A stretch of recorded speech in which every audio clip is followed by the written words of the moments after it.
স্বপ্না দেবী তার ছেলে রোহান এবং বৌমা শিল্পাকে নিয়ে শহরে বসবাস করে।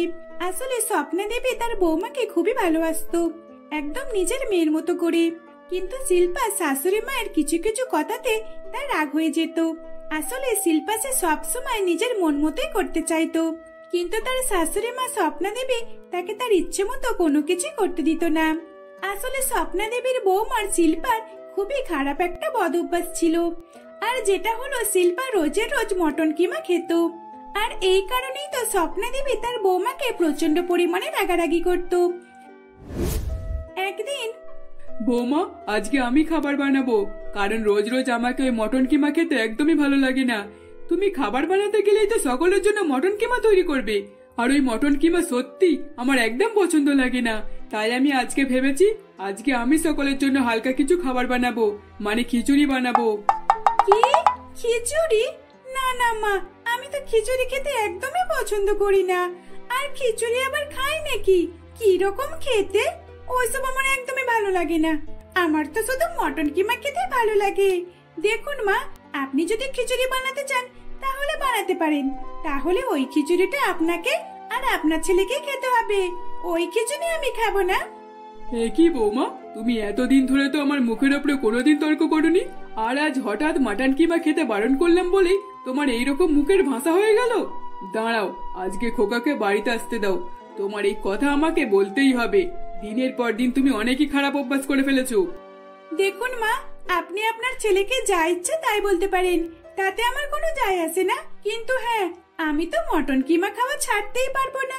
আর তাছাড়া আপনি যদি আমাকে বাড়িতে মটন কিমা না খেতে দেন তাহলে আমি অর্ডার করে খাবো। এই বলে শিল্পা সেখান থেকে চলে যায়। শিল্পার এইরকম ব্যবহার দেখে তার শাশুড়ি মা স্বপ্না দেবী অনেকই রেগে যায়। আর তার কিছুক্ষণ পর স্বপ্না দেবী রান্নাঘরে এসে বৌমার জন্য খিচুড়ি না বানিয়ে শুধু দুইজনের জন্য খিচুড়ি বানিয়ে ফেলে। আর সেটা দেখে শিল্পার অনেকই রাগ হয়। তখন শিল্পা অনলাইন থেকে মটন কিমা অর্ডার করে দেয়, আর কিছুক্ষণের মধ্যেই অনলাইন থেকে মটন কিমা চলে আসে। মা, আপনিও আমাকে চেনেন না। এবার আমি এই মটন কিমা খুবই আনন্দ করে মজা করে খাবো। আপনারা যত পারেন ওই খিচুড়ি খেয়ে যান, ওই খিচুড়ির প্রতি আমার কোনো রকমই ইন্টারেস্ট নেই। আমি তো আমার আসল খাবার পেয়ে গিয়েছি। এইভাবে শিল্পা কথাটা শেষ করে মটন কিমা নিজের রুমে নিয়ে চলে যায়, আর তারপর নিজের রুমে গিয়ে মটন কিমা খেতে শুরু করে। শিল্পা যখন মটন কিমা খাচ্ছিল তখনই সেখানে তার শাশুড়ি মা এসে যায়। কি বৌমা, তুমি এভাবে রুমে বসে বসে একাই খেয়ে নিচ্ছ? যাক, খুব ভালোই করেছো। দেখো বৌমা, আমার সামনে এসব একদমই খাবে না, ঠিক আছে? আর আমার বাড়িতে থাকতে গেলে আমার মতো হয়েই তোমাকে থাকতে হবে। আমি তোমাকে কোনোভাবে এই মটন কিমা দ্বিতীয়বার আর খেতে দেব না, কারণ এই মটন কিমা খেলেই তোমার শরীর অসুস্থ হয়ে পড়বে, আর সেটা আমি কখনই দেখতে পারবো না। আমি জানি তো সেটা আপনি কোনোভাবে দেখতে পারবেন না, কারণ আপনার তো সব জমানো টাকাগুলো নষ্ট হয়ে যাবে, তাই না? এই কারণেই তো আপনি দেখতে চাইবেন না। কিন্তু আমি তো এটাই চাই, এই মটন কিমা খেয়ে যেন আমার শরীর অসুস্থ হয়ে পড়ুক, তাহলে তো আমি খুব মজা পাবো। শিল্পার এই কথা শুনে তার শাশুড়ি মা সেখান থেকে চলে যায়। শাশুড়ি মা চলে যাবার পর এদিকে শিল্পা আনন্দ করে মটন কিমা খেতে থাকে। এইভাবেই দেখতে দেখতে বেশ কিছুদিন অতিবাহিত হয়ে যায়। একদিন স্বপ্না দেবী বাড়িতে ছিল না, আর সেই সুযোগে শিল্পা অনেক মটন কিমা অর্ডার করে। আর তখন সে নিজের রুমে বসে বসে খুবই শান্তির সঙ্গে মটন কিমা খেতে থাকে। আর তখন শিল্পা মনে মনে ভাবে, যাক, এখন আমার শাশুড়ি মা নেই, খুব ভালোই হয়েছে। এই সুযোগে আমি এতগুলো মটন কিমা খেতে পাচ্ছি। আর তা না হলে আমি তো এত মটন কিমা দেখতেও পেতাম না। এইভাবে একবার একবার করে শাশুড়ি মাকে বাড়ির বাইরে পাঠাতে হবে, তবেই আমি আমার পছন্দের মটন কিমা খেতে পারবো। এই বলে শিল্পা জোরে জোরে হাসতে থাকে। আর তারপর শিল্পা অতগুলো মটন কিমা একাই প্রায় অর্ধেক শেষ করে দিয়েছিল। কয়েক ঘন্টা পর তার শাশুড়ি মা বাড়িতে ফেরে। তখন স্বপ্না দেবী তার বৌমার রুমে চলে যায় এবং গিয়ে দেখে যে বৌমা নিজে মাঝখানে বসে আর চারিদিকে মটন কিমা সাজিয়ে রেখে দিয়েছে। কি বৌমা, তোমাকে আমি এই করতে এখানে রেখে গিয়েছি নাকি? আমি তো তোমাকে বলেছিলাম আমার বাড়িটা দেখাশোনা করবে, আমার বাড়িটা পাহারা দেবে, আর তুমি এখানে বসে বসে রুমের দরজা বন্ধ করে বাড়ি পাহারা দিচ্ছ নাকি মাটন কিমা খাচ্ছ? এতগুলো মাটন, কিন্তু তুমি এতগুলো মাটন কিভাবে একসঙ্গে খাবে? মা, আপনি সামনে এইটুকু মাটন কিমা দেখেই এতগুলো বলছেন? মা, এর আগেও তো আমি অনেক মাটন কিমা খেয়েছি। কই, তখন তো আমার কিছুই হয়নি। আমি জানি এখন আমার কিছু হবে না। আপনি চিন্তা করবেন না আমাকে নিয়ে, আমি একদম ঠিক আছি।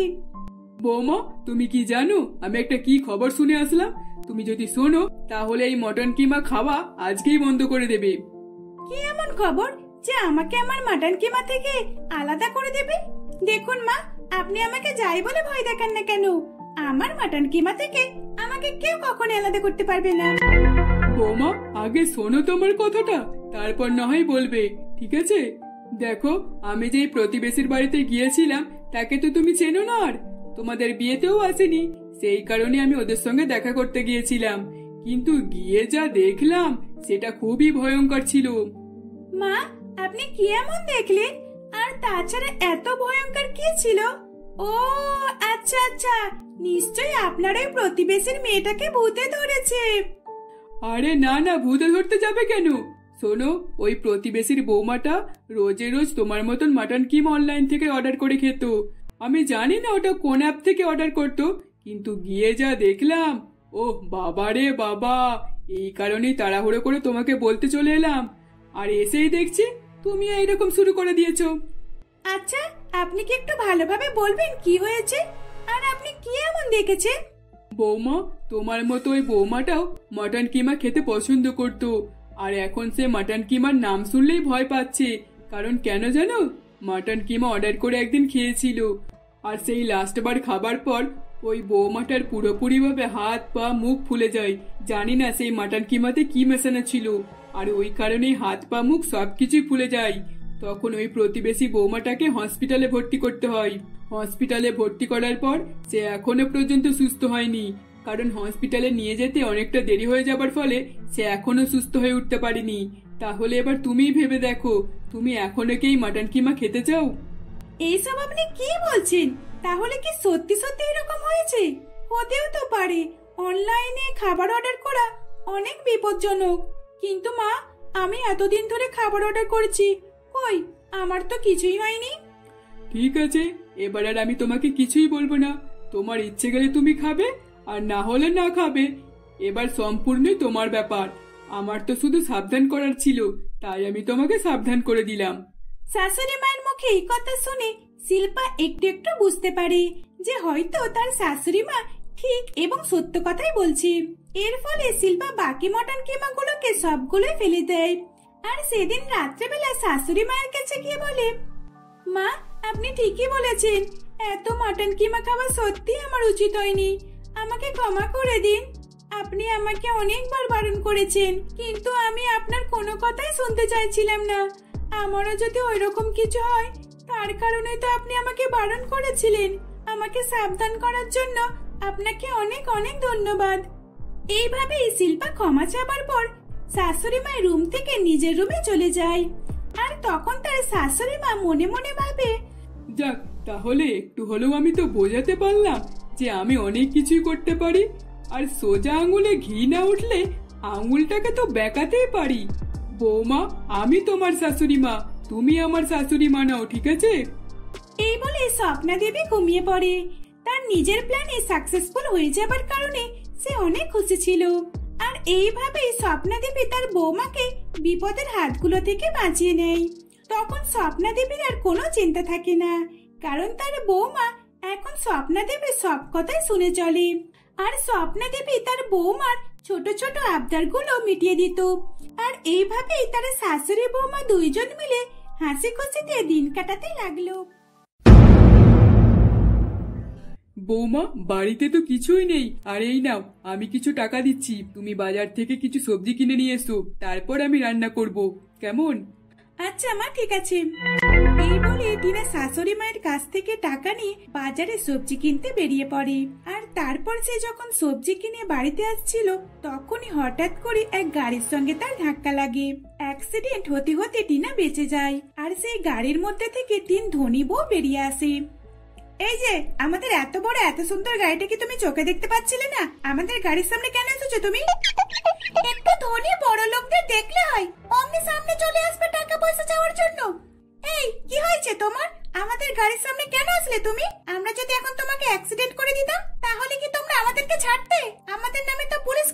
দে, যাতে আমাদের অনেক টাকা খরচ হয়ে যেত। বৌদি, বৌদি, তোমরা আমাকে চিনতে পেরেছো? আমি টিনা, তোমাদের একমাত্র ননদ আমি। আর তোমরা আমাকে এইভাবে কথা বলছো? আসলে আমি ইচ্ছে করে তোমাদের গাড়ির সামনে আসিনি, আমি একটু চিন্তার মধ্যে ছিলাম তো, তাই বুঝতে পারিনি, আর তোমাদের গাড়িটা সামনে চলে এসেছি। কিন্তু তুমি এখানে কি ব্যাপার? তুমি তোমার শ্বশুর বাড়িতে তো ভালোই ছিলে, তাই না? তোমার এইরকম ভিখারির মতন অবস্থা কি করে হলো? বৌদি, হ্যাঁ তুমি ঠিকই বলেছো, আমি শ্বশুর বাড়িতে ভালোই ছিলাম আর এখনো ভালো আছি।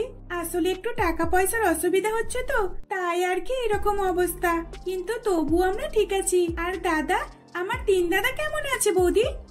হ্যাঁ, তোমার তিন দাদাও খুব ভালো আছে, কিন্তু তোমার কথা তো একবারও মনে করে না, কারণ তুমি তো গরিব, আর গরিবদের কথা তোমার তিন দাদার আর ভাবেই না। আচ্ছা ঠিক আছে, তাহলে আমরা এখন চললাম, আর তুমিও তোমার গরিব শ্বশুর বাড়িতে চলে যাও, কেমন? এই বলে টিনার তিন বৌদি সেই বড় গাড়িতে করে তারা চলে যায়। আর টিনা তার তিন বৌদির মুখে এইরকম কথা শুনে তার খুবই খারাপ লাগে। তখন সে মন খারাপ করে বাড়িতে চলে আসে। আসলে টিনা তার তিন দাদার সঙ্গে এক গ্রামে বসবাস করত। টিনার তিন দাদা শহরের কাজের জন্য প্ল্যান করেছিল, আর তারা শহরে কাজ পেয়ে যায়। এর ফলে তারা শহরের তিন ধনী মেয়েকে বিয়ে করে ফেলে। টিনা তার তিন বৌদিকে ভালোবাসা দিলেও তার তিন বৌদি টিনাকে একমাত্র ননদ হওয়ার ভালোবাসা কখনোই দেয়নি। দেখো রমেশ, তুমি যদি এই গ্রাম ছেড়ে শহরে না চলে যাও, তাহলে আমরা কিন্তু এবার তিন বোনই এখান থেকে চলে যাব, আর তোমাদেরকে ছেড়ে চলে যাব। আমরা এই গ্রামে এক মুহূর্ত থাকবো না, সে তোমরা আমাদের যা ইচ্ছা বলতে পারো। হ্যাঁ, আমিও চলে যাবো এখান থেকে, এই গ্রামে তো কিছুই নেই, আর এখানে তোমরা ভালোভাবে নিজেদের মতো করে থাকতেও পারছি না। তোমরা তোমার বোনকে এখানেই রেখে দাও, আর তা না হয় ওর বিয়ে দিয়ে দাও। ওর বিয়ে দিয়ে দিলে তাহলে তো আমাদের ঘাড়ের উপর থেকে আপদটা বিদায় হয়ে যাবে, আর তখন আমরা নিজেদের মতো করে থাকতে পারবো। এইভাবেই অনিন্দিতা, রূপা আর সোনালি তিনজন মিলে টিনার তিন দাদার মাথায় টিনার বিয়ের কথা চাপিয়ে দেয়। আর তখন টিনার তিন দাদা টিনার বিয়ে দিয়ে দেবার সিদ্ধান্ত করে ফেলে, আর এক গরিব পরিবার দেখে টিনার বিয়ে দিয়ে দেয়। এর ফলে তারা সকলে মিলে শহরে ফিরে আসে। শহরে এসে অনিন্দিতা, রূপা, সোনালি তারা তো নিজেদের মতোই দিন কাটাতে থাকে। এদিকে তারা তিন ভাই রোজগার করে যেত, আর টিনার তিন বৌদি টাকা উড়িয়ে যেত। এইভাবেই সময় কাটতে থাকে। বৌমা, যা টাকা ছিল এই তো কিছুদিন হলো, কিন্তু আমার কাছে তো আর কিছুই নেই। আর সামনে তো রাখি বন্ধন আসছে, তুমি তো শাড়ি কিনবে তাই না? তোমার দাদাদের হাতে রাখি পরাতে যাবে তো নতুন শাড়ি পরে? মা, আমার শাড়ি কেনার কথা এখন থাক না, আগে মাইনেটা পেয়ে আমরা বাড়ির জন্য রেশন পত্র কিনে নেব বেশি করে, আর তারপর আমরা শাড়ি কেনার কথা ভাববো, যদি টাকা বেঁচে থাকে তবে। টিনা আর সুস্মিতার কথা শেষ হতে না হতে তখনই সেখানে সুস্মিতা দেবীর ছেলে মানে টিনার স্বামী সৈকত চলে আসে। আর সৈকতের মন খারাপ দেখে এবং তাকে হাঁপাতে দেখে টিনা আর সুস্মিতা দেবী তাকে জিজ্ঞাসা করে, কিরে খোকা, কি হয়েছে তোর? তুই এরকম ভাবে হাঁপাচ্ছিস, আর তার উপর তুই তো খুব ঘেমেও গিয়েছিস, কি হয়েছে? মা, আর কি বলবো, আমার চাকরিটা চলে গেল। আসলে আমি মালিকের বাড়িতে কাজ করছিলাম, তখনই হঠাৎ করে একটা চোর আসলো, আর সেইখানে আমার মুখে কি একটা দিয়ে আমাকে অজ্ঞান করে দিল, আর তারপর মালিকের বাড়ি থেকে অনেক কিছু চুরি করে নিয়ে চলে গেছে। এই কারণেই মালিক আমাকে কাজ থেকে বার করে দিয়েছে, আর টাকাও দেবে না বলে দিয়েছে। কি কি বলছিস খোকা এসব? আমার বৌমা কত শখ করে আশা করে রয়েছে রাখি বন্ধনের দিনে নতুন শাড়ি সুন্দরভাবে সেজে দাদাদের কাছে গিয়ে রাখি পরাবে, আর এখন তুই যদি এরকম কথা বলিস তাহলে বৌমার তো শাড়ি কেনাই হবে না, আর দাদাদের জন্য যে সুন্দর সুন্দর রাখি কিনবে সেটার টাকাও তো বৌমার কাছে নেই।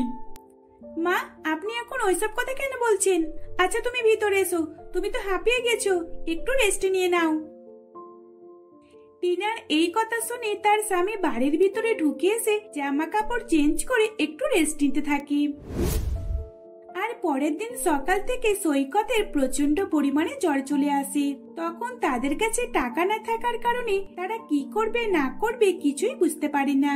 এর ফলে সুস্মিতা দেবী বলে, বৌমা, তুমি বরং তোমার দাদাদের কাছ থেকে কিছু টাকা নাও না, দেখো ওদেরকে বলে দেবে আমরা ওদের টাকা ঠিক পেমেন্ট করে দেব। কিন্তু এখন এই বিপদের সময়েতে কে আর কাজে আসবে বলো? কাজের মানুষরাই তো কাজে আসে, তাই না? আচ্ছা মা, ঠিক আছে, আমি দাদাদের কাছ থেকে কিছু টাকা চাইছি। এই বলে টিনা পাশের বাড়ির এক কাকিমার ফোন থেকে তার বড়দাকে ফোন করে। তখন তার তিন দাদা আর বৌদিরা হাসি ঠাট্টা করতে করতে শপিং করছিল। তখন অজয় ফোনটা তুলে দেখে যে তার বোন ফোন করেছে। আর তারপর টিনা তার দাদাকে বলে, দাদা আসলে আমার খুব বড় বিপদ, আমাকে একটু সাহায্য করো না। দেখো তোমার জামাইবাবু জ্বরেতে উঠতেই পারছে না, খুব জ্বর এসেছে, আমার কাছে টাকাও নেই, দয়া করে আমাকে কিছু টাকা দাও না, আমি ওনাকে ডাক্তারের কাছে নিয়ে যাব। টিনার এই কথা শুনতে পেয়ে তার বড় বৌদি অনিন্দিতা তার বর্দার কাছ থেকে ফোন কেড়ে নেয়। আর তারপর অনিন্দিতা গরম দিয়ে টিনাকে বলে, এই যে টিনা, আমাদের কাছ থেকে টাকা নিয়ে ছাড়া কি আর তোমার কোনো কাজ নেই? দেখো আমরা তোমাকে একটাও টাকা দিতে পারবো না, ঠিক আছে? আর তোমার দাদারা তো আরো দেবে না, কারণ তোমার দাদাদেরকে আমরাই বারণ করে দিয়েছি। আর আমরা যদি একবার টাকা দিয়ে দিই তাহলে তো তুমি বারবার টাকা চাইতে থাকবে, তখন আমরা কোথায় টাকা পাবো? না, আমরা কোনোভাবে তোমাকে টাকা দিতে পারবো না, এখন আমরা শপিং করছি, ঠিক আছে? আর ফোন করবে না আমাদেরকে, আর ফোন করে আমাদেরকে ডিস্টার্ব করো না। এই বলে অনিন্দিতা ফোন রেখে দেয় আর সে তার স্বামীকে নিয়ে আবারও শপিং করতে ব্যস্ত হয়ে যায়। এদিকে টিনা তার স্বামীকে নিয়ে কি করবে না করবে কিছুই বুঝতে পারে না, আর তার শাশুড়ি মাও চিন্তায় পড়ে যায়। এইভাবে বেশ কিছুদিন কাটে আর তারপর আস্তে আস্তে সৈকতের জ্বর কমতে থাকে। তখন সৈকত বাড়ির অবস্থা দেখে সে তার অসুস্থ শরীর নিয়ে কাজ করতে থাকে।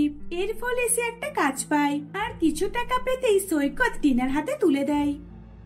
বৌমা, এই টাকাটা নিয়ে তুমি বরং তোমার তিন দাদার জন্য ভালো সুন্দর রাখি কিনে আনো। আর 2 দিন পরেই তো রাখি বন্ধন, তুমি তো তোমার দাদাদের কাছে যাবে, তাই না? যাও, তুমি সুন্দর সুন্দর রাখি কিনে নাও। শাশুড়ি মায়ের এই কথা শুনে টিনা খুব খুশি হয় এবং সে মনের আনন্দে 3 দাদার জন্য 3টি রাখিও কিনে ফেলে। আর দেখতে দেখতে রাখি বন্ধনের দিন চলে আসে। তখন টিনা তার 3 দাদার কাছে রাখি পরানোর জন্য তাদের অ্যাড্রেসে যায়। সেখানে গিয়ে দেখে যে তার 3 দাদা এবং 3 বৌদি আরামসে পায়ের উপরে পা তুলে চা খাচ্ছে। তখন টিনাকে দেখে সকলেই চমকে ওঠে। কি ব্যাপার, তুমি এখানে কেন? কি হয়েছে তোমার? বৌদি, আসলে আজকে তো রাখি বন্ধন, তাই আমি আমার 3 দাদাকে রাখি পরাতে আসলাম। ও আচ্ছা আচ্ছা, তাই বলি সকাল সকাল ভিখারির মুখ কেন দেখতে হলো? দেখো, তোমার মতো ভিখারি বোনের হাত থেকে তোমার দাদারা কখনোই রাখি পরবে না, ঠিক আছে? যাও, চলে যাও এখান থেকে। হ্যাঁ টিনা, তোর বৌদি একদম ঠিক বলেছে, চলে যা এখান থেকে। বড় দাদার মুখে এই কথা শুনে টিনা সেখান থেকে চলে যেতে থাকে। আর তারপর বাকি 2 দাদা টিনাকে আটকে নেয়। আসলে মা বাবা চলে যাবার পর থেকে টিনা তাদেরকে অনেকই ভালোবাসা দিয়েছে। আর যখন তাদের 3 দাদার বিয়ে হয়নি তখন তারা 3 দাদা টিনাকে অনেক ভালোবাসতো। এখন বৌদির এসে যাওয়ার ফলে তারা এইরকম ব্যবহার করছে। কিন্তু টিনার এইরকম চোখে জল তার বাকি 2 দাদা দেখতে পাচ্ছিল না, তাই তারা সেদিন আর নিজেদের বউদের সাথ না দিয়ে বোনের হাত থেকে রাখি পরে। আর এইভাবেই তারা 3 ভাই খুশি মনে রাখি পরে নেয়।